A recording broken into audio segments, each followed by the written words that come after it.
اعوذ باللہ من الشیطان الرجیم بسم اللہ الرحمن الرحیم سورۃ البقرہ آیت نمبر 111 وَقَالُوا لَن يَدْخُلَ الْجَنَّةَ إِلَّا مَنْ كَانَ هُودًا أَوْ نَصَارَىٰ تِلْكَ أَمَانِيُّهُمْ قُلْ هَاتُوا بُرْهَانَكُمْ إِن كُنتُمْ صَادِقِينَ۔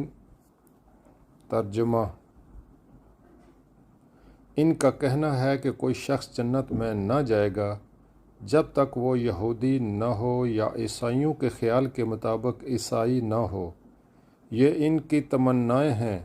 ان سے کہو اپنی دلیل پیش کرو اگر تم اپنے دعوے میں سچے ہو، یعنی دراصل یہ ہیں تو محض ان کے دل کی خواہشیں اور آرزوئیں، مگر وہ انہیں بیان اس طرح کر رہے ہیں کہ گویا فی الواقع یہی کچھ ہونے والا ہے۔